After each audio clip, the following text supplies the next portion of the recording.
누구나 쉽지 않은 결혼 생활이지만 제 이야기를 들어보신다면 가엾다고 생각하실 분들이 꽤 많을 것 같아요. 제가 결혼 생활 내내 가장 많이 들었던 말은 좀 아껴 먹어라 였습니다. 자린고비 집에 시집간 사람들이 주로 듣는 아껴 써라라는 말보다 심하지 않나요? 실제로 저는 그 말처럼 라면 하나도 마음 놓고 먹지 못했어요. 배가 아플 정도로 적은 양의 밥으로 버텨야 했고 그마저도 딱딱하게 얼린 냉동실의 찬밥이었죠. 그게 20년 전이나 30년 전이라면 또 모르겠습니다. 제 어린 시절이 꽤 가난하기도 했고요. 하지만 저는 작년 초까지 그렇게 살았어요. 지긋지긋한 가난이 싫어서 이를 악물고 일하고 돈을 벌어 결혼까지 했지만 저는 결혼 후에 43살이 될 때까지 더 가난하게 살아야 했던 겁니다.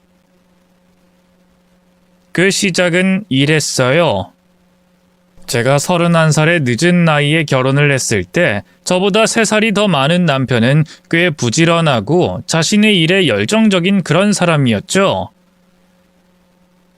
공기업에 다니고 있던 그 사람은 배울 점도 많았습니다. 특히 연애를 하면서 그 사람과 함께라면 더 나은 삶을 살 수 있을 거란 확신도 생겼고요. 그래서 그 사람의 조언을 따르고 늘 배우려고 노력했었습니다. 그 사람이 자격증을 따라고 하면 따고 이직을 하라고 하면 이직도 했을 정도였네요. 무엇보다 저와 남편 모두가 가난한 집안이라는 공통점을 가지고 있었기에 공감대가 있었습니다. 서로가 서로를 이해했고 같은 아픔에 슬퍼하기도 했고요. 물론 가난했던 이유는 좀 달랐습니다. 저희 집은 어머니가 오랜 지병을 앓다가 돌아가셨는데 그 빚을 갚느라 힘들게 살았어요. 하지만 남편 쪽은 이전엔 꽤 부유했지만 시아버지의 욕심으로 벌인 사업이 망하게 되면서 급격하게 가세가 기울었던 거였죠. 어쨌든 저나 남편의 목표는 같았습니다. 바로 내 집 마련이었어요. 결혼하기 전에 이런저런 계획을 짜던 남편이 말했습니다. 난 아이는 좀 나중에 가지는 게 좋을 거라고 생각해. 일단은 집이 우선이지. 저는 그 말에 약간 당황하긴 했죠. 근데 내 나이가 지금 30이 넘었는데 아이는 일찍 가지는 게 좋잖아. 나중엔 가지고 싶어도 못 가질 가능성도 있어. 내 주변만 봐도 계획해서 낳을 수 있는 부부 많이 없더라고. 그건 그 사람들 이야기고. 솔직히 자긴 이해해 줄 거라 생각했어. 당연하지 않아? 나나 자기나 가난하게 살아봤던 사람들이잖아. 지금이야 입에 풀칠하는 수준이지만. 뭘 또 그렇게 말해. 대기업에 다니면서 떵떵거리는 수준은 아니라고 해도 우리 정도면 대한민국 평균 이상이야. 당신은 심지어 나보다 연봉도 더 높잖아. 제 말에 남편은 한숨을 쉬면서 대꾸했어요. 야, 솔직히 까놓고 내 연봉이 1억이라고 해도 숨만 쉬면서 10년을 모아야 집을 사는 시대야. 그런데 애? 그 애의 미래는? 그런 건 상관없어? 낳는다고 해서 그게 다 부모라고 생각해? 우리 아버지만 봐도 무능하고 무식하면서 욕심만 많은 인간이야. 만약에 나한테 선택권이 있었다면 난 태어나지 않았을 거라고. 자기는? 저는 그 사람의 질문에 말끝을 흐릴 수밖에 없었어요.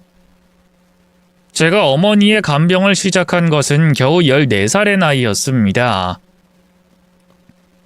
아버지는 어머니가 병원에 입원과 퇴원을 반복하자 3년을 참지 못하고 집을 나가버렸고요. 때문에 온전히 어머니를 돌봐야 했던 것은 저였습니다. 금전적인 부분은 어머니의 동생이었던 이모가 도움을 주셨지만 나중에는 그마저도 쉽지가 않아서 아르바이트까지 하면서 학창시절을 보내야 했습니다. 물론 그것도 어려웠죠. 어린 나이라고 월급을 아예 주지 않거나 사기를 당하기도 했어요. 그러다 결국 고등학교 졸업을 앞두고 어머니가 돌아가셨고 전 완전히 혼자가 됐습니다. 텅 빈 장례식장을 홀로 지키면서 저는 눈물만 흘렸고요. 친구도 하나 없고 저를 기억하는 사람조차 없는 제 학창시절은 그렇게 끝이 났습니다. 그 말 없는 애, 가난한 개, 학교 잘 안 나오던 누구라는 이름이 바로 저였어요. 당연히 저는 그런 말을 제 미래의 아이가 듣길 원하지 않았습니다. 남편 역시도 그 부분을 말한 거고요. 남편은 계속 저를 설득했습니다. 아예 안 낳자는 게 아니야. 시간을 두고 결정하자는 거지.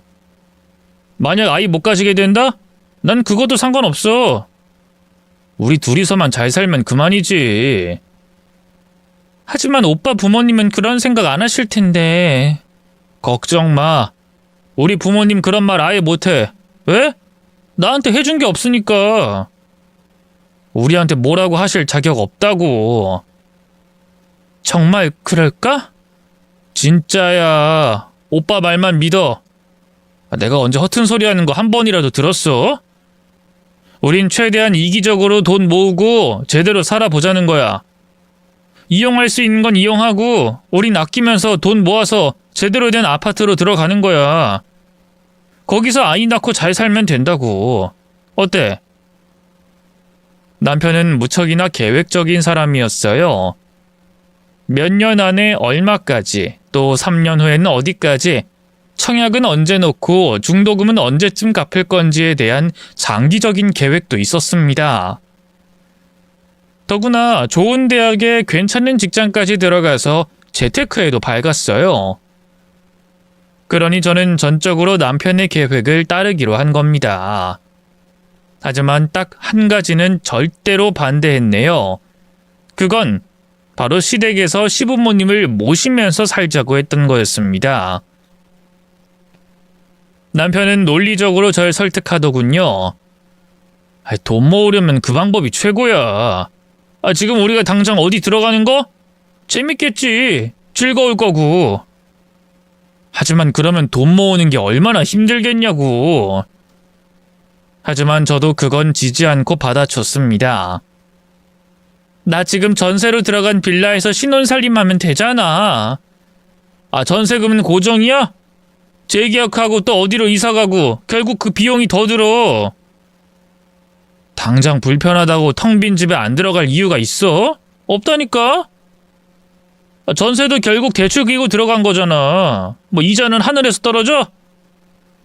아무리 그래도 그건 좀... 지금 집 위치가 회사에서도 더 가깝고 적어도 몇 년은 괜찮잖아. 당장 2, 3년 앞만 보지 말고 멀리 좀 보자. 어머니가 집안일 대신 다 해줄 거고 오히려 우리 입장에서는 훨씬 좋아. 따로 살면 용돈도 드리고 명절이면 생일이면 다 챙겨야 되는데 같이 살면 연연하지 않아도 되고 우리 두 사람이 돈 모아서 그걸로 용돈 드리면 끝. 그것도 아끼는 거야. 계산적으로 생각하자니까. 내가 당신한테 부모님 모시라고 했어? 아니야. 당신은 일에만 집중해. 어머니나 아버지가 혹여나 너한테 시집살이 비슷한 일 시키면 나도 거기서 안 살 거니까. 어때? 하지만 오빠... 그럼 딱 5년. 그것만 생각하자. 내가 재테크 잘할 테니까 버티자고. 그래야 우리 아이도 빨리 가질 수 있어. 내 집 마련하고 행복한 미래만 봐. 응? 결국 저는 남편의 논리에 수긍했고 그렇게 시댁에서 살게 됐습니다. 그리고 약 한 달이 지났을 무렵 저는 그 선택을 뼈저리게 후회하게 됐고요. 처음에는 괜찮았습니다. 시아버님은 크게 저희 일에 관여하는 분이 아니었고 시어머니는 식사 준비도 해주셨고 남편 말처럼 청소나 설거지에서도 자유로웠거든요. 문제는 시어머니의 음식이 엄청나게 맛이 없다는 거였습니다. 국은 밍밍하고 아무 맛도 나지 않았으며 밥에서는 묘한 비린내가 났어요. 그럼에도 시아버님이 다행히 요리를 잘하시는 편이라 대부분을 도맡았기에 괜찮았습니다. 그리고 또 한 가지 걸리는 건 시어머니가 남편을 마치 6살 아이처럼 대하는 거였지만 여느 어머니와 크게 다르지 않다고 생각하는 정도였습니다. 생선살을 다 발라주고 옷도 직접 골라주시고 속옷이나 양말도 제 손이 가는 걸 싫어하시는 정도랄까요? 뭐 분명 기분 나쁜 분도 있겠지만 저는 오히려 손이 덜 가서 괜찮았습니다. 그래서 그 정도면 나쁘지 않은 시댁이라고 생각하기도 했죠. 하지만 문제는 정확히 한 달째에 시어머니가 제게 생활비를 요구하시면서 시작됐어요. 당연히 저 역시도 드리고 싶었습니다. 하지만 이미 남편에게 월급에서 일부만 제외한 대부분의 돈을 준 상태였기에 그럴 수가 없었던 거죠. 그래서 남편에게 도움을 요청했는데 반응이 좋지 않더군요. 그럼 생활비를 안 줄 작정이었어? 나도 드렸어. 당연하잖아. 내 월급에서 절반은 재테크에 넣고 나머진 부모님 용돈 드리고 생활비도 드렸어. 그 정도 각오도 없이 살림 합친 거야? 하지만 결혼하고 나 당신한테 모은 돈 전부랑 월급까지 내 용돈 빼곤 다 줬어. 그건 차비랑 커피 정도 마시는 게 전부고. 그럼 커피를 마시지 마. 그럼 되겠네. 커피 마시는 것도 사치야. 알아? 무슨 커피 맛도 모르면서 다 먹으니까 그냥 먹는 거잖아. 솔직히 맞잖아. 내 말이 틀려? 여보, 틀렸다는 게 아니라 그래도 일을 하면 사람들이랑 어울려야 하고 점심 먹고 커피 한 잔을 먹게 되는데 그걸 하지 말라는 거야? 커피 회사에 구비된 거 먹어. 그리고 사람들이랑 어울리려고 회사 다녀? 난 아니거든? 당신은 내가 회사 생활하는 거 보면 눈물 흘리겠네.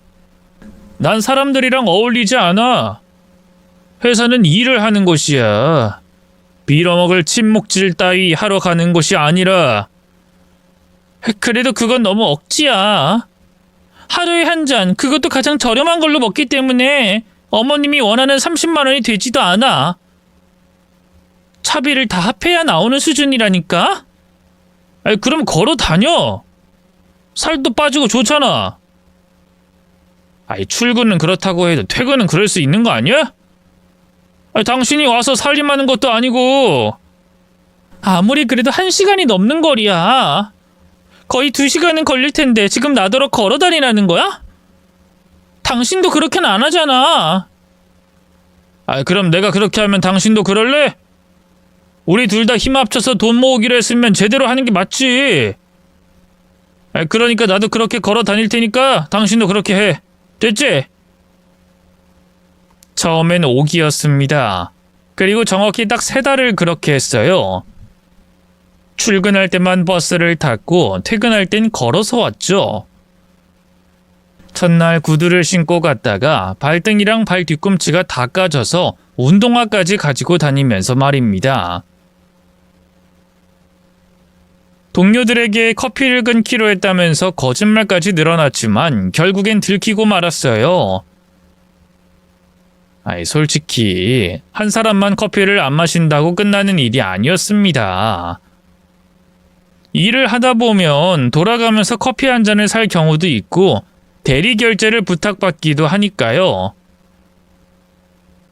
저보다 까마득한 후배에게 돈이 없다는 소리를 하게 됐을 때 저는 비참함까지 느꼈습니다. 그래서 저는 남편에게 더는 못하겠다고 했고 그날 결국 싸움까지 하게 됐어요. 다행인 것은 시아버지가 중재를 해주셔서 더는 제게 생활비를 10만 원 정도만 내게 했다는 겁니다. 하지만 그것은 지옥의 서막이었어요. 바로 그때부터 시어머니는 제게 아껴 써라, 아껴 먹어라 라는 말을 하시기 시작한 겁니다. 하루는 늦은 시간에 야근을 끝내고 집에 들어가 라면을 끓이고 있을 때였죠.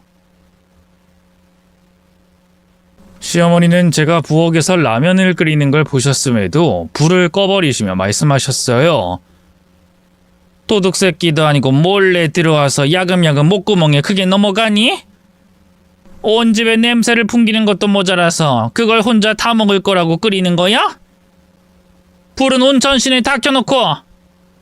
네? 이거 그냥 라면인데요. 야근하고 와서 배가 좀 고파서요. 지금 너무 어두운데 제가 금방 먹고 불도 금방 끌게요. 그러자 시어머니는 기가 차다는 듯 지금 우리 집 살림을 내가 하고 있어. 라면 개수며 계란까지도 내가 하나하나 발품 팔아가면서 사는 거야. 10원 아끼려고 얼마나 노력하는지 넌 아니? 모르지? 아이고 알 턱이 있나? 참자. 이게 그 며느리살이인가? 요즘 시애미들은 이렇게 사는 게 맞나? 하며 코웃음을 치셨습니다. 죄송합니다. 몰랐어요. 이제라도 알면 됐어. 그러니까 괜히 라면 낭비하지 말고 밥만 끓여서 내일 또 먹어라.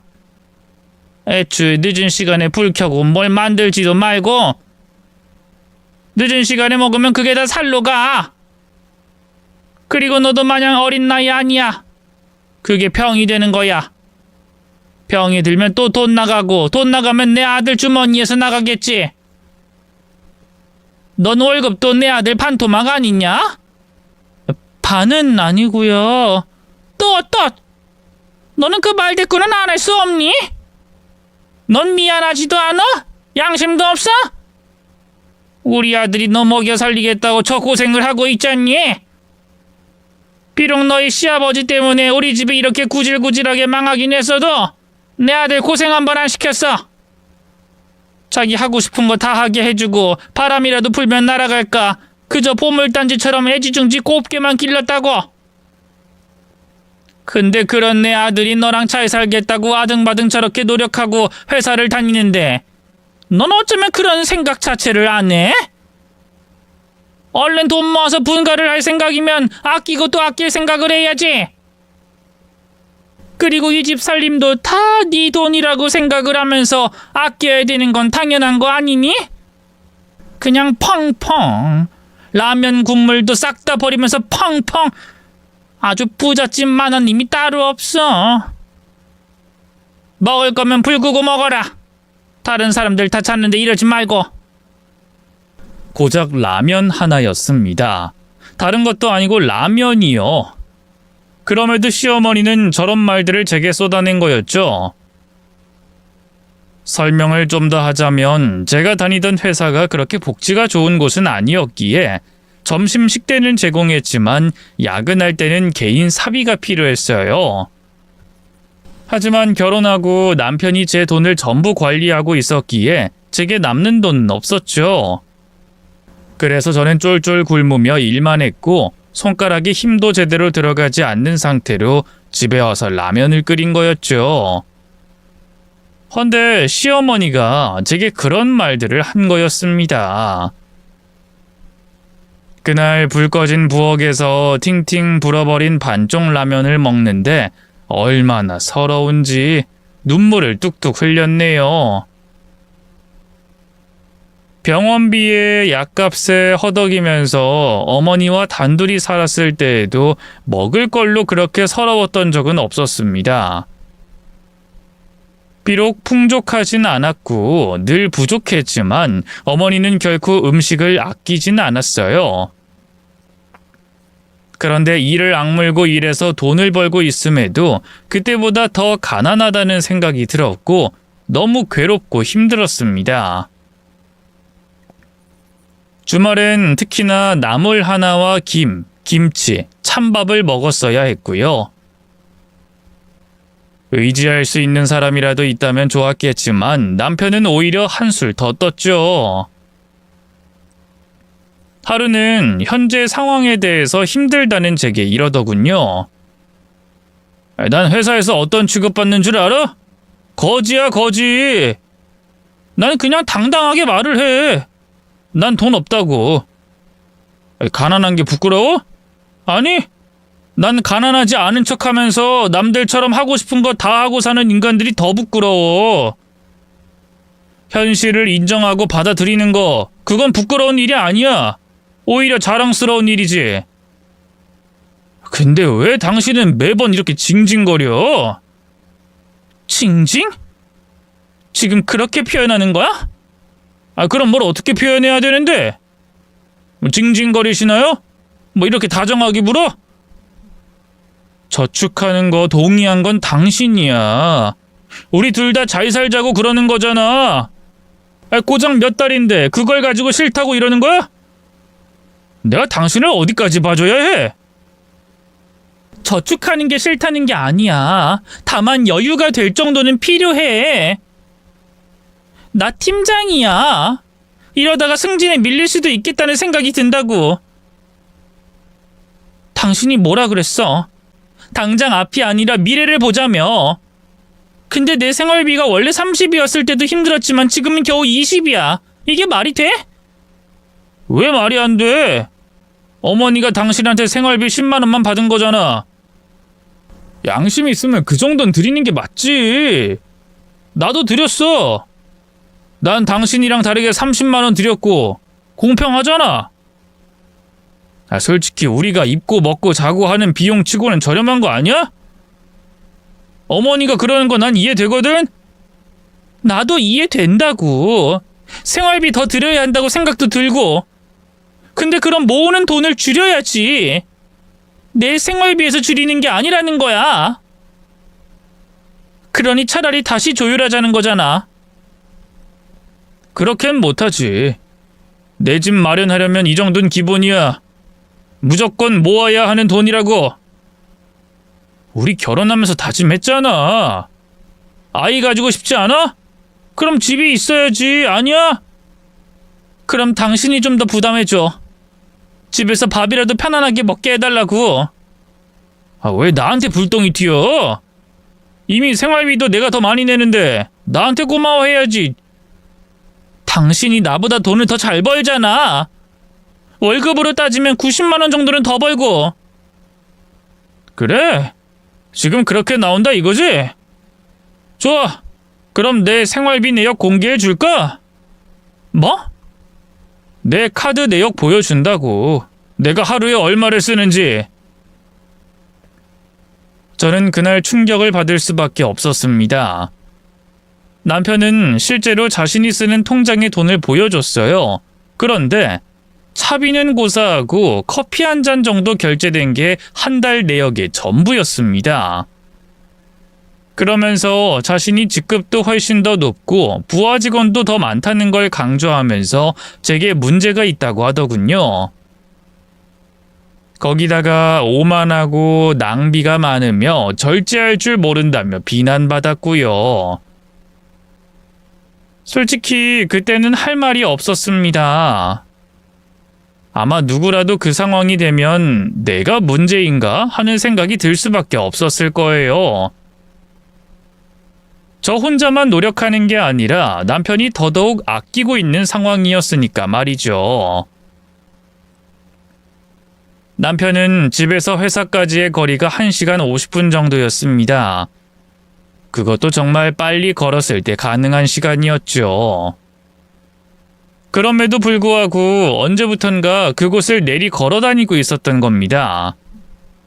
오로지 저와의 미래를 위해서 2시간은 더 빨리 출근하고 퇴근 후에도 걸어 다닌다는 남편의 말에 저는 결국 제 불만을 홀로 삭혀야 했네요. 남편이 저렇게 노력하는데 나도 힘들어도 하자, 이런 마음으로 죽기 살기로 노력했어요. 하지만 그런 생활이 반년 정도 더 지났을 때 저는 더는 그렇게 살 수가 없었습니다.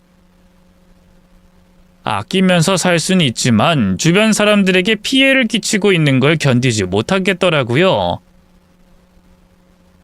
제 생일에 모두가 저를 축하해주며 선물까지 받았지만 막상 저는 아무것도 해줄 수 없다는 게 너무 답답했고 제 눈치를 보면서 커피를 사주려는 동료들에게 면목이 없었습니다.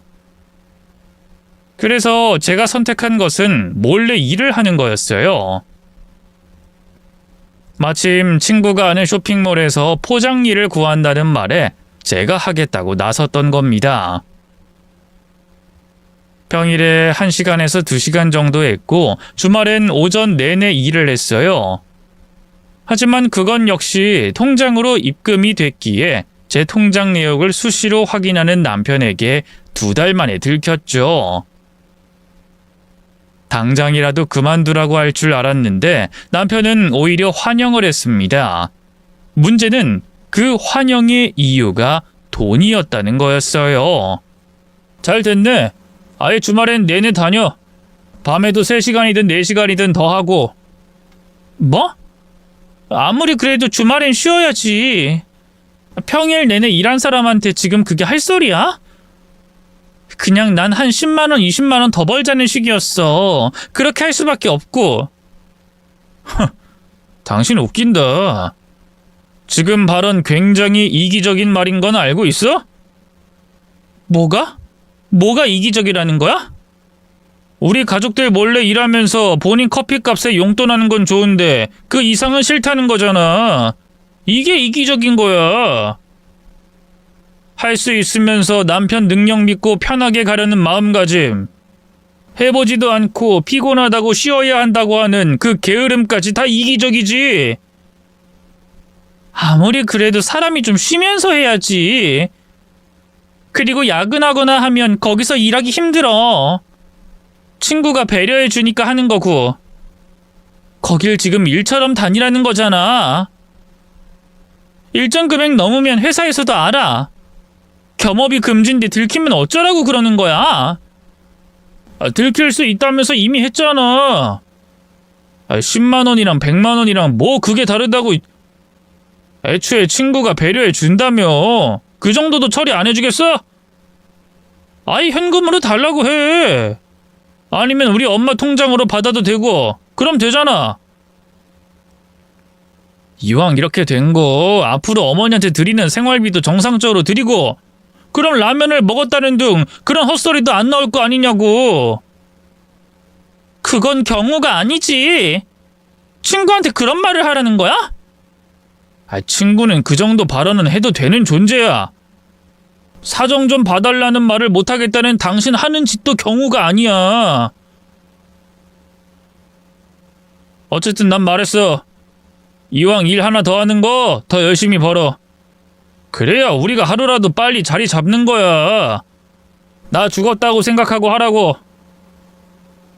먹는 걸로 계속 구박하는 시어머니와 돈에 미친 남편 사이에서 제가 버틸 수 있었던 힘을 준 건 의외의 사람이었습니다.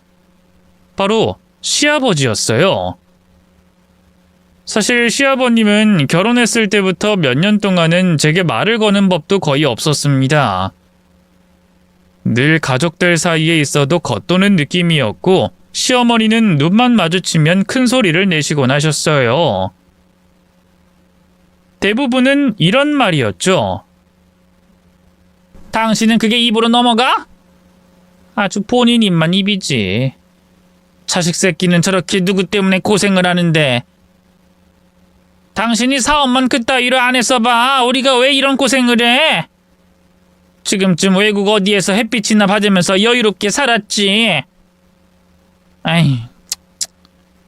남편 역시 은연중에 시아버님을 무시하는 발언을 자주 하곤 했죠.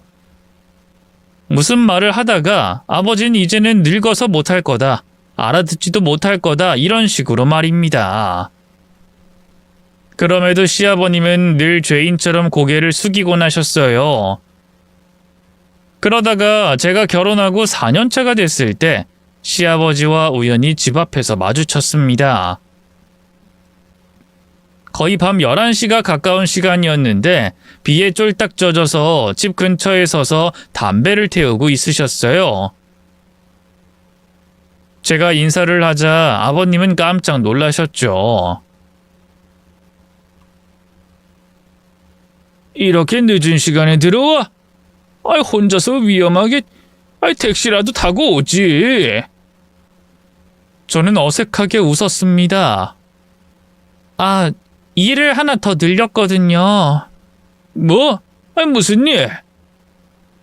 평소에는 안녕히 주무셨어요, 푹 쉬세요 하는 정도가 전부였던 저는 거의 처음으로 시아버지와 이야기라는 걸 나누게 됐습니다.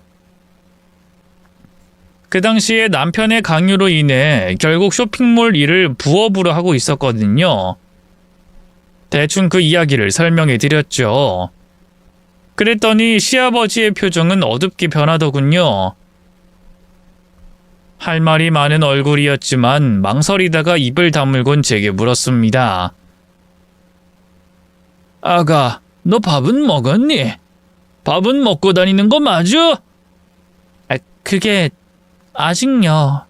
그럼 가자. 어차피 늦은 거 식사해도 되잖니? 그리고 나 담배 피운 건 비밀이다. 그때부터 시아버님이 절 많이 챙겨주셨습니다.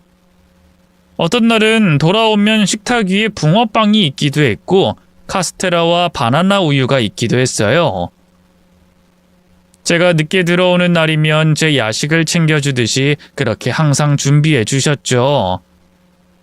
그러다 보니 남편이 무능하고 무식하면서 욕심만 많다던 그런 사람이 아니라는 건 확실히 알게 됐어요. 말로 설명하지 않아도 느낄 수 있었죠. 시아버님은 따뜻한 분이었습니다. 시어머니의 말에는 늘 주눅이 들어서 별 말씀하진 않으셨지만 제게 주어진 찬밥을 자신과 바꾸거나 얼마 없는 반찬을 밀어주기도 하셨어요. 그리고 어떤 날엔 늦은 시간까지 저를 집 앞에서 기다렸다가 고기를 사주기도 하셨습니다. 비록 그게 대패 삼겹살이긴 했지만요. 대패 삼겹살 3인분에 찌개와 밥까지 시키고 소주 한 병을 시킨 게 저희에겐 엄청난 외식이었습니다. 별거 아닌 것 같아도 저에게는 특별했고 힘든 결혼 생활을 견딜 수 있는 힘이 돼줬어요. 시아버님은 술 한잔 드시며 이런 말씀을 하셨습니다. 내가 그때 중심을 잘 잡았다면 너한테도 이런 일은 없었을 거야. 내 아내도 원래는 그런 사람이 아니었어. 아들도 참 착한 놈이었고. 그러니 너한테도 참 면목이 없다, 며느라. 아니에요. 다들 힘드니까 함께 노력하는 거잖아요. 그래, 그렇지. 분명 좀 더 노력하면 우리 가족 모두 예전처럼 돌아올 거야. 나도 노력하마. 나도 열심히 노력해서 도우마. 감사합니다, 아버님. 희망. 저는 시아버지에게서 희망을 느꼈어요. 이런 좋은 사람이 시아버지라면 남편 역시도 여유가 생기면 이런 남편이 되어주지 않을까 하는 생각도 들었죠. 그래서 저는 더 이를 악물고 절약하고 아끼면서 그렇게 살았습니다. 한 살이라도 더 어릴 때 고생하는 게 나을 거라고 생각도 하면서 잠을 줄이고 일과 부업을 모두 했어요. 헌데 5년만 고생하자던 남편은 어느덧 7년이 가까워진 시점에도 분가를 할 생각조차 하지 않았습니다. 조금만 더, 나중에 라는 말만 했고요. 심지어 언젠가부터 절 피하고 눈도 마주치기 싫어했죠. 그런데 여기서 더욱 힘들어지게 된 것은 시아버님의 부재였습니다. 어느 순간부터 술을 드시고 늦은 시간에 귀가하시기도 했고 아예 집에 들어오지 않는 날도 많았죠. 그리고 그런 일들 때문에 시어머니와 싸우는 날이 많아지면서 모든 불똥이 제게 튀었습니다. 갑자기 제게 하던 부업을 그만두라고 하는 남편은 저에게 요리를 대신하라고 했어요. 집안 살림을 거들라는 식이었죠. 당연히 저는 따졌습니다. 언제는 돈 벌어오라고 했잖아. 근데 갑자기 이제 와서? 이제 더 벌 필요가 없어. 조금만 더 모으면 목표한 금액이야. 그리고 청약도 당첨됐어. 그러니까 우리 좀만 더 힘내자고. 뭐? 정말이야? 아이 그래. 신축이라 앞으로 3년 정도는 더 기다려야 하지만 그 정도는 껌이잖아. 우린 좋은 아파트로 이사 갈 거야. 가구도 미리 봐두고 인테리어도 새로 하자. 어? 이제 이런 일들은 안 해도 되고 여유롭게 살 수 있다는 말이야. 당신도 일 더는 무리하게 하지 마. 알았지? 저는 그날 정말로 뛸 듯이 기뻤고 집안일도 나름 즐거운 마음으로 했어요.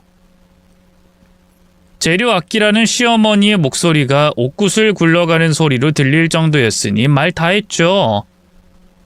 하지만 그 무렵부터 시아버님의 상태는 좋지 않았습니다. 술에 잔뜩 취한 상태로 들어와서 제게 이혼을 하라는 말도 하셨고 남편에게 소리를 지르기도 하셨어요. 그럴 때마다 시어머니는 난리를 치셨죠. 당신이 뭔데 내 아들한테 함부로 입을 놀려? 당신이 그러고도 아빠야? 신용불량자 돼서 아들한테 해준 거 하나 없으면서 뭐? 이혼? 노망났어? 차라리 나가 죽어! 죽어서 보험금이라도 내 아들한테 물려줘! 그래야 애비 노릇 제대로 한 번은 할 거 아니야? 그러던 어느 날이었습니다. 한동안 시아버님이 보이지 않으셨어요. 하루, 이틀, 시간이 가는데도 남편도 시어머니도 모두 아버님 이야기를 꺼내지 않았죠. 더구나 제 전화도 받지 않으셨습니다. 그래서 고민 끝에 제가 물었어요. 아버님 어디 가셨어?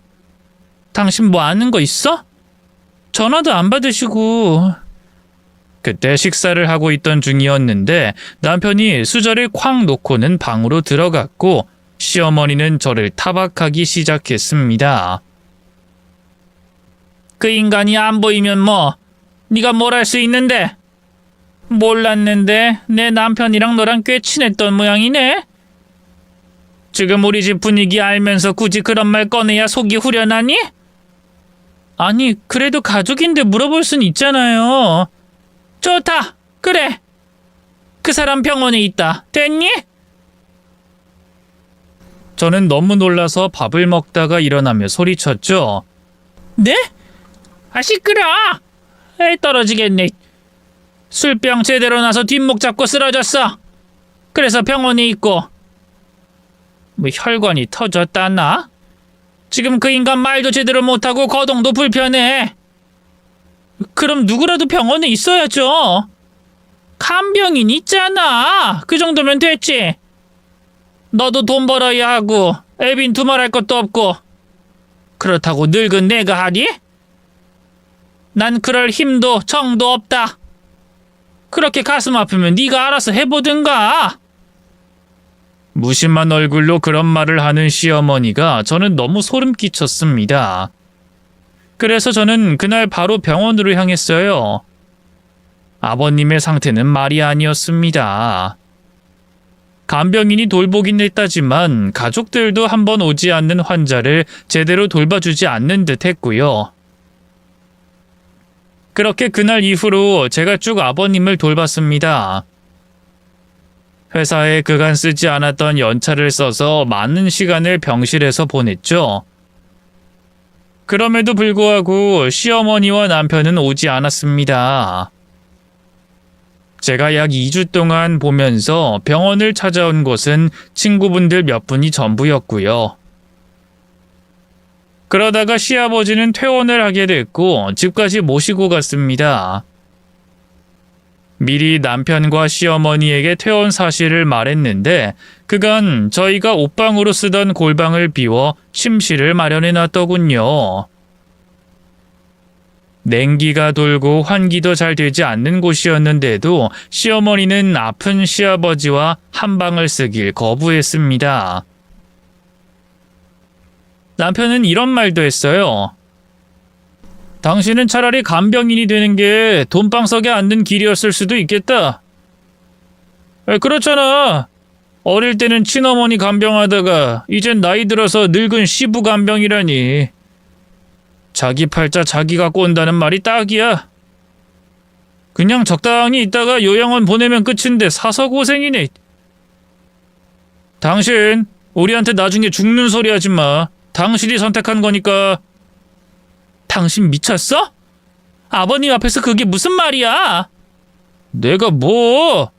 시끄럽게 하지 마. 싸우기 싫으니까 입 다물고. 몸이 불편하고 말씀은 어눌하긴 했지만 모든 기능이 정상인 시아버지는 그걸 귀로 들으셔야 했습니다. 제가 뭐라고 남편에게 따져봤자 말을 던지듯 하고 자리를 떠나버렸고요. 저는 시아버님이 가여워서 남몰래 눈물을 흘렸고 더욱더 간병에 힘을 쏟았습니다. 하지만 아버님의 상태는 갈수록 안 좋아졌어요. 특히 제가 일을 하러 간 사이에는 식사도 제대로 못한 듯 했고 화장실에 혼자 가다가 뼈가 부러진 적도 있었습니다. 그렇게 병원을 오가며 2년을 버티시던 어느 날이었어요. 제게 할 말이 있다면서 꼭 해줘야 하는 말이라며 일찍 오라고 했던 날이었습니다. 가는 길에 맛있는 것도 함께 먹으려고 빵집에 들렸다가 카스테라를 들고 집으로 왔는데 저희 집 앞에 구급차가 서 있었고 곧이어 아버님이 들것에 실려 나왔죠. 시어머니는 얇은 옷 한 장 걸친 상태로 남의 집 불난 듯 천천히 나와 구경을 했고 남편은 옷을 들고 나왔다가 절 보더니 이렇게 말했습니다. 잘됐다. 당신이 좀 가. 나 피곤해서 못 갈 것 같아. 장례 절차는 내가 알아볼 테니까. 구급대원들도 놀란 눈으로 볼 정도로 태연하고 차분한 남편의 목소리를 뒤로하고 저는 심폐소생술이라도 해달라면서 빌기 시작했어요. 하지만 구급대원은 도착 전에 이미 심장마비로 사망했다는 말을 했습니다. 시체가 상태로 봐도 시간 경과가 진행됐기에 소용이 없을 거라는 말과 함께 말이죠. 그 뒤로는 정신이 없었습니다. 장례식을 치르고 발인까지 지켜보면서도 그 상황이 믿기지 않았고요. 하지만 그 어지러운 마음은 시아버지의 유골함을 납골당에 모시는 순간부터 곧 분노로 바뀌었죠. 제게 시어머니는 이런 말을 했어요. 저것도 다 돈인데 다달이 1년씩 돈 내야 되는 거잖아. 대충 길가에 뿌리면 되는 걸 죽은 인간한테 집을 왜 줘? 이것도 집이잖아. 무슨 죽은 게 대수라고. 사람은 다 죽는 거지. 시집 와서 내가 그렇게 가르쳤건만 아직도 저건 돈 귀한 줄 모르고 펑펑 쓰고 다니지. 아우 속 터져. 남편도 비슷한 반응이었습니다. 이제 와서 하는 말인데 장례식에서 왜 그렇게 울어? 누가 보면 당신 친아빠인 줄 알겠다. 아니 손님들이 뭐라고 생각하겠어? 나랑 엄마보다 더 많이 울면 막말로 아버지랑 당신이랑 그렇고 그런 관계는 아닐까 상상해도 되지 않겠어? 그게 말이 된다고 생각해? 물론 난 아니라는 거 알지. 근데 돈 아까운 짓이야. 죽으면 끝인데 살아있는 사람들이 잘 살아야지. 당장 납골당 그거 취소해. 자꾸 고집 피우면 나도 오해할 수밖에 없다고. 저는 그때 너무 화가 나서 남편의 뺨을 때리곤 소리를 질렀죠. 진짜 더럽다. 더럽고 불결해. 아버님 납골당 비용은 내가 낼 거야. 내가 보자고. 그러자 시어머니에게 뺨은 물론이고 머리카락까지 뜯겼습니다. 시어머니는 납골당에서 소리를 지르셨죠. 감히 너 따위가 내 귀한 아들한테 손을 올려? 망할년, 이 죽일려나? 거기에 더해서 괘씸하다는 이유로 시아버님이 생전에 지내셨던 그 작은 방으로 내쫓아버렸어요. 제가 따뜻하라고 넣어뒀던 전열기도 전기장판도 그대로 있었지만 시아버님이 계시지 않는 곳은 제게 너무 고통스러웠습니다. 당연히 저는 이혼을 떠올렸어요. 하지만 단지 제게 잘해주셨던 시아버님의 질병을 방관했다는 이유로 이혼하는 건 이상했습니다. 만약에 저와 어머니를 버리고 집을 나간 친아버지가 돌아왔다면 저 역시도 차갑게 굴었을 테니까요. 그래서 그냥 지옥 같은 일상을 계속 보냈습니다. 일찍 일어나서 회사에 출근하고 집에 돌아와서는 쌓여있는 집안일을 하고 시어머니에게 물을 많이 썼다는 구박을 받으면서 말이죠. 실제로 시어머니는 제가 목욕을 할 때도 뜨거운 물이 아깝다면서 꺼버리기도 했을 정도로 이전보다 더 심했어요. 그럼에도 지옥 같은 걸 견딘 것은 조만간 그 집을 떠나서 새로운 아파트로 갈 수 있었기 때문이었습니다. 하지만 막상 날짜가 다가오자 남편은 말을 완전히 바꾸더군요. 엄마 모셔야지. 지금 상황이 달라졌어. 엄마 혼자서 이 집에서 어떻게 지낼 수가 있겠어? 전이랑 말이 다르잖아. 그런 말 안 했고. 말했잖아. 상황이 바뀐 거라고. 난 당신도 당연히 이해할 줄 알았는데? 싫으면 이혼하든가. 대신 당신이 하고 싶어서 하는 거야. 나한테 뭐라고 하지 마. 위자료 이런 거 받을 생각하지도 말고. 절이 싫으면 중이 떠나야지. 여보! 뭐? 소리만 지르면 이길 줄 알아? 제발 적당히 좀 살자, 어? 남편과 크게 다툰 그날, 저는 냉골에 누워서 눈물을 흘리다가 잠들었습니다. 그런데 기묘한 꿈을 꾸게 됐어요. 분명 꿈이라는 걸 아는데도 편안한 느낌에 다시는 깨고 싶지 않았죠. 왜냐하면 그 꿈속에 시아버님이 계셨기 때문이었어요. 제 앞에 앉아서 인자하게 웃으시며 이전처럼 고기를 굽고 계셨습니다. 지글지글 고기는 타고 있고 제 앞에 고기를 한 점 올려주셨죠. 저는 그걸 보면서도 계속 눈물을 흘렸습니다. 자꾸만 제 앞에 쌓여가는 고기를 보면서 뭔가 말을 하고 싶은데 꽉 막혀서 도저히 아무 말도 할 수 없었어요. 근데 갑자기 장면이 바뀌면서 제가 있던 방으로 바뀌었습니다. 제 침대 바닥을 한쪽 발로 쿵쿵 차면서 이런 말을 하셨어요. 며느라, 네 침대 밑에 장판 좀 뜯어보거라. 꼭이다. 내 말 명심해. 미안하다. 미안해. 눈을 떴을 때는 방은 깜깜한 어둠뿐이었고 저는 울고 있었습니다. 얼마나 울었는지 베개가 축축할 정도죠. 초반에는 시아버지가 남긴 말이 바로 기억나진 않았어요. 누워서 기억을 더듬다가 문득 떠올랐습니다. 그냥 꿈이려니 넘기기도 찜찜해서 저는 침대 밑을 살폈고 휴대폰 불빛에 의지한 채 습기를 머금어서 반쯤은 들어 올라간 장판을 걷었죠. 그런데 그곳에는 무수한 사진들과 종이 한 장이 들어 있었습니다.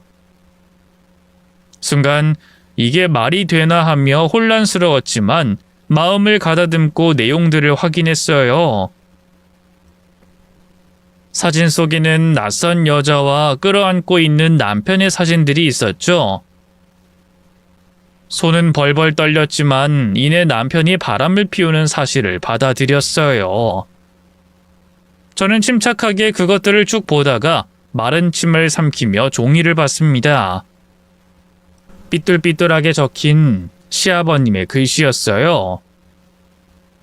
빼곡하게 적힌 종이는 미안하다는 말을 시작으로 그간 말할 수 없던 이야기들이 들어있었습니다. 사업을 확장하다가 망하게 된 것은 시어머니와 남편의 권유부터였다고 했어요. 자신은 계속해서 무리한 계획이라고 했지만 아내와 아들을 위해서 도전했던 거였답니다. 미국 이민을 꿈꾸던 가족들을 위한 무모한 도전이 수포로 돌아갔고 신용불량자가 돼버렸다고요. 그래도 가족들을 사랑했고 믿었기에 꾸준히 노력을 했다고 했습니다. 그러다가 충격적인 사실을 알게 됐다고 했어요. 바로 믿었던 자신의 아들이 외도를 저지르는 걸 보게 됐답니다. 저에게 이혼을 하라고 할 생각으로 증거를 수집하려 며칠을 쫓아다니다가 사내에서 불륜을 저질러 공기업에서도 쫓겨났다는 사실까지 알게 됐다고 하더군요. 그게 무려 5년 전이었고 가족들 모두를 속였던 거였죠. 당연히 청약된 아파트도 없었고요. 시아버님은 그 사실에 분노해 남편과 다투다가 쓰러지게 된 겁니다. 헌데 쓰러진 자신을 아들은 내버려뒀고 뒤늦게 병원으로 가게 되어 눈을 떴을 때는 이미 오른손과 발을 제대로 쓸 수 없이 마비가 왔다고 했죠. 그 뒤에는 몇 번이나 제게 진실을 전하고 싶었지만 제가 떠나면 자신은 의지할 곳이 없었고 죽는 게 너무 무서웠다며 못난 자신을 용서해달라는 말과 함께 명함 한 장이 함께 놓여 있었습니다. 저는 아버님이 남긴 그 글을 2번, 3번 읽었고 가슴이 아파서 오열했죠. 몇 시간 정도 더 흘렀을 때 명함에 적혀있는 번호로 전화하니 저도 기억하는 시아버님의 친구였습니다. 바로 그날 저녁에 들러 더 자세한 내막을 알 수 있게 됐네요. 아버님 친구분은 제게 통장 2개를 주시며 말씀하셨습니다. 사실은 장례식에서 봤을 때 말을 하려고 했었는데 그땐 나도 내 소중한 친구를 보내서 정신이 없었어. 그리고 그 더러운 인간들 얼굴 더는 보기도 싫었고. 이건 내가 오래전에 친구에게 빌렸던 돈이야. 사업 망하기 전에 나한테 빌려준 돈 4억이네. 이자가 좀 붙었겠지만. 그리고 다른 하나는 친구가 그간 일해서 번 돈들이야. 신용불량자라서 내 이름을 써서 일을 좀 했었거든. 이걸 왜 저를... 그 친구가 병원에서 말하더군. 자네한테 그 돈을 주고 싶다고. 원래는 자기 아들 분가하면 줄 거라고 꼭꼭 숨겨놨던 거야. 못난 애비 노릇 그만하고 싶다면서. 그 친구 아내. 그러니까 자네 시어머니가 아주 사치스러운 여자였어. 오래전에 주방에서 음식점 하던 여자였는데 악처가 따로 없었지. 아주 미친 여자야. 음식점이요? 하지만 저희 어머님은 요리를 아예 못하시는데? 거짓말이겠지. 그 여자 듣기야. 자네한테 살림시키려고 술을 썼겠지. 하지만 아버님도 그 자리에 있었는데요. 설마 그런 거짓말을... 그 녀석은 다 이해해 주려고 했을 거야. 안 봐도 뻔하지. 반찬하는 게 평생 직업이어서 이젠 간도 제대로 못한다 이런 식으로 말했을 거고. 눈물 좀 찍어내면 그 녀석은 다 알면서도 속아줬을 테니까. 그런 여자야 그 여자가. 아버님 친구분은 아버님이 건설업을 시작했을 당시에 음식을 조달해 주던 시어머니와 만나 결혼했던 것에도 의문을 가지고 계셨습니다. 혼전 임신으로 빠르게 결혼을 하게 됐는데 애초에 시아버님 핏줄이 아닐지도 모른다고 하시면서요. 그런 말만 하면 애처가했던 시아버님이 불같이 화를 내시긴 했지만 당시에 그런 소문이 엄청 돌았다고 했죠. 그리고 이런 말도 해주셨습니다. 돈을 어찌나 미친 듯이 쓰는 여잔지. 사실 그 녀석이 사업 망하기 전부터 힘들어했어. 처음엔 빚이 2천 있다고 해서 갚아줬는데 나중에 5천, 7천 계속 늘어났거든. 그놈 아들도 붕어빵 틀처럼 똑같고. 그놈이 똑똑한 줄 알지? 아니야. 아니에요? 하지만 대학도 좋은 곳에 들어갔고. 사고 많이 쳤어. 돈이면 뭐든 된다고 생각하던 놈이었으니 그거 무마한다고 또 들어간 돈은 얼만지 몰라. 그런데도 자기 새끼를 잘못 키운 자기 탓만 하던 착한 놈이었는데 거기다가 비싼 돈 들여 유학 보내고 과외 붙여서 좋은 대학 보내줬더니 사업 망하고 나서 지 아버지를 어찌 대했어? 이 싸가지 없는 놈. 공기업 들어가서 뒤늦게 정신 차린 줄 알았더니 병원에 한 번 안 울고 보험금이나 탈 생각에 콧노래나 불렀을걸. 생각 같아서는 그것도 빼앗아 와야 하는데 부인이 뭐고 자식이 뭔지. 아버님 친구는 제게 남긴 시아버지의 편지를 읽으며 눈물을 급하게 훔치고는 이어 말씀하셨죠. 아이, 내가 더 뜯어 말릴걸. 가여운 놈, 이 불쌍한 놈. 어쩌다가 그런 여자랑 결혼해서 잘나가던 사업까지 말아먹고 바보처럼 그것도 가족이라고 끝까지 믿으려고 하다니. 그 친구가 들으면 또 나한테 뭐라고 하겠지만 죽어서 혼나면 그만이지. 아니지. 죽어서 만나면 이번엔 내가 엉덩이 걷어차 줄 거야.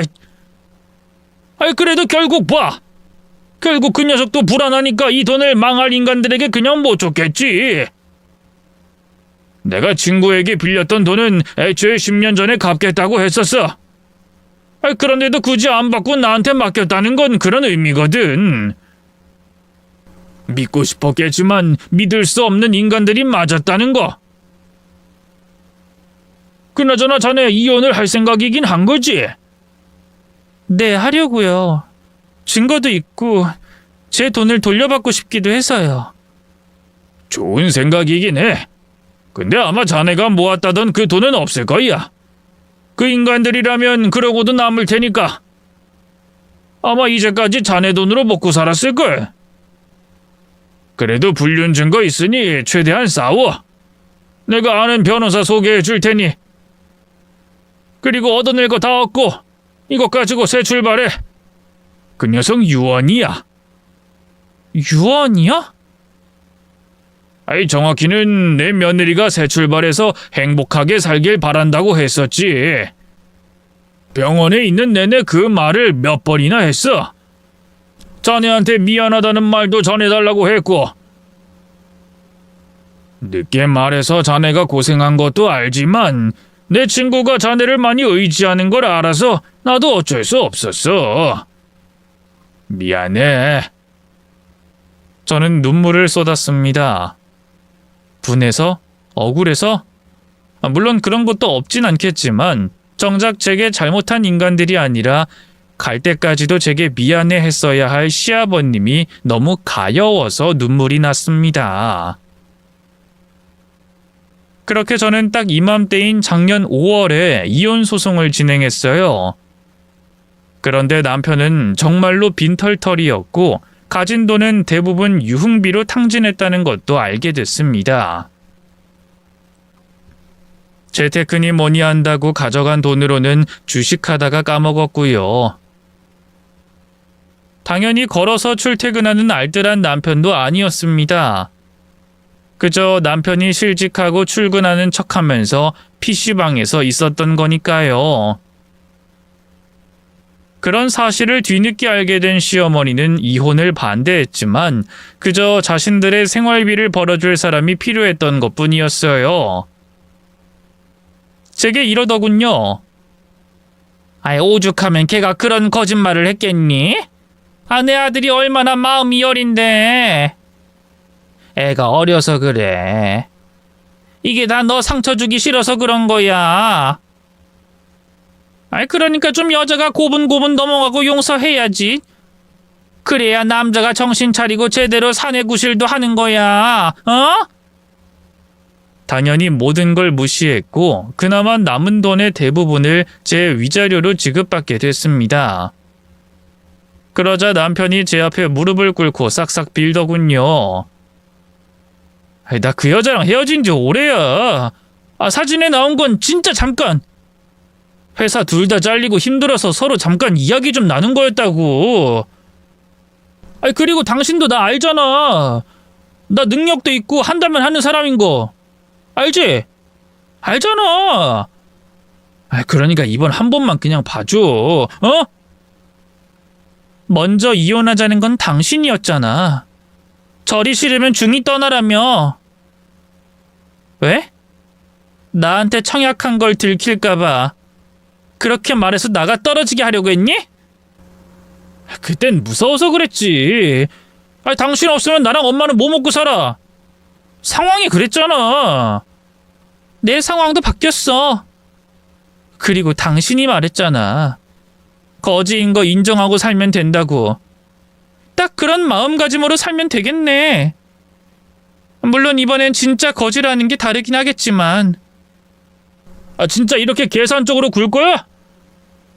당신 그 돈까지 위자료를 주고 나면 나랑 우리 엄마랑 길바닥에 나앉아. 우리 둘 다 죽어. 그래서 저는 시어머니가 이전에 시아버지에게 했던 말을 돌려줬습니다. 무슨 죽는 게 대수라고. 사람은 다들 죽어. 죽으면 길바닥에 뿌리면 그만인 거잖아. 맞지? 꼭 돈 들여서 집에 왜 살아? 그냥 길에서 살다가 죽으면 그만인 거지. 결혼 생활하면서 내내 배운 게 이런 거라서 내가 해줄 수 있는 말은 이게 전부야. 여보! 자기야! 나 버리지 마. 그럼 내가 차라리 엄마를 버릴게. 우리 사이 좋았잖아. 어? 그 말에 곁에 있던 시어머니는 남편의 뺨을 때리고 남편은 언성을 높이고 난리도 아니었네요. 저는 그들을 뒤로하고 모든 연락을 차단해버렸습니다. 그 뒤의 소식은 잘 모르지만 마지막으로 들었던 이야기가 시어머니가 음식점에 취업했다는 소문이었죠. 전 남편은 잘 모르고요. 솔직히 알 필요성도 느껴지지 않을 정도로 신경도 쓰이지 않습니다. 미워할 마음도 가지기 싫을 정도로 끔찍한 인간들이니까요. 저는 이혼 소송이 끝나고 몇 개월이 지난 현재 아주 안정적이고 평화롭게 잘 살고 있어요. 시아버님의 친구분들 중 한 명이 제게 뭐라도 도움을 주고 싶다고 하셨고 좋은 일자리에 취업도 시켜주셨습니다. 또 시아버지가 남겨주신 4억이 넘는 돈으로 제가 이전에 꿈꾸던 멋진 아파트는 아니지만 오피스텔을 사서 그곳에서 지내고 있죠. 물론 오피스텔이 투자 가치가 없다는 것도 알고 바보 같다고 느끼실 분들도 있겠지만 저는 행복해요. 작지만 내 집이 있고 그 집에서 평생을 살 수 있다는 것만으로도 말입니다. 좁은 집이지만 천장이 높아 시원한 느낌이 들고 아침이면 햇빛이 쏟아지는 곳이죠. 바람도 얼마나 잘 드는지 창을 활짝 열어두면 커튼이 펄럭일 정도입니다. 또 야경이 그렇게 멋져서 불을 다 끄고 있으면 꼭 크리스마스 트리를 보는 것 같아요. 그리고 이렇게 살게 되면서 알게 됐어요. 내가 원하는 건 남들처럼 좋은 집, 좋은 차를 타며 사는 게 아니라 소소한 행복에 감사하며 사는 거라는 걸 말이죠. 그러니 저 앞으로도 행복하게 잘 살 수 있겠죠? 끝으로 아버님에게 너무 보고 싶고 더는 제게 미안해하지 말라고 전하고 싶어요. 덕분에 늘 허전했던 친아버지의 빈자리가 꽉 채워졌다고. 그리고 다음 생에는 꼭 제 아버지가 돼달라고요. 진심으로 이번 어버이날에 카네이션 들고 가서 제대로 이야기해보려고 합니다. 원래는 꿈이나 환생, 귀신 이런 거 믿지 않았는데 제게 벌어진 믿기 힘든 꿈을 생각하면 어쩌면 진짜로 있을지도 모른다는 생각이 들더라고요. 제 글을 끝까지 들어주신 모든 분들에게도 행복과 행운이 깃들길 바래요. 감사하고 고맙습니다.